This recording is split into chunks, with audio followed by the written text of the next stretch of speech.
Hello friends मैं नतुन एटा video आपनालोक सकलोके स्वागतम जनालो। कि खबर आपनालोकर निश्चय भाले मोरो भाले। आपनालोक सकलोके मैं अসমীয়া नवबर्षर रंगाली बिहुर बहुत बहुत शुभेच्छा ज्ञापन करिছো। आपनालोकर सकलोरे जीवन बर रंगीन होक सेया कामना करिছো। आपनालोकेও আমাক आशीर्वाद करिব যাতে আমাৰ আহিবলগীয়া বছৰটো ভালকে পাৰ হয়। ইয়া এতিয়া গৰু গা পা ধোৱালে এতিয়া ইয়া গৰু নিয়মখিনি সকলোখিনি কৰা হ'ল। ইয়া সৰু সৰু ল'ৰা ছোৱালীখিনি বহুত ভাল পাইছে ইয়াতে দেখি পিনে, যেহেতু ইয়া নদী পুখুৰী নাই এনেকৈ বাল্টিঙেৰে পানী আনি ধুৱাইছে। এতিয়া গৰু সকলোখিনি নিয়ম নীতি কৰা হৈ গ'ল।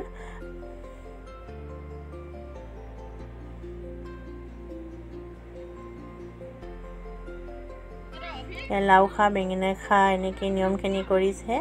এতিয়া ইয়া সৰু সৰু ল'ৰা ছোৱালীখিনিও মাৰিছে বেঙেনা লাউ এনেকৈ যিখিনি নিয়ম কৰা সেইখিনি কৰিছে। এতিয়া বহুত ফূৰ্তি পাইছে। ইয়া মাহ হালধি গা পা ধুই মাছ আনিছে বিহু বুলি, মাছখিনি বাছি মেলি ল'লোঁ। তাৰপিছত এয়া গাহৰি মাংস বনাই আছে। এতিয়া এইখিনি বনাই হ'বগৈ। তাৰপিছত এয়া আমলৈ আনিছে, আমলৈখিনি ধুনীয়াকৈ ধুই মেলি থৈছে। এতিয়া এইখিনি ভাজিব লাগিব। ভিডিঅ'টো চাই আপোনালোকৰ কেনেকুৱা লাগিছে জনাব। যদি ভাল লাগিছে তেনেহ'লে লাইক কৰিব। আপোনালোকে মোক অলপ ছাপোৰ্ট কৰিব, সোনকালে 1K কৰি দিয়ক। ভিডিঅ'টো চোৱাৰ বাবে আপোনালোকক বহুত বহুত ধন্যবাদ। Thank U.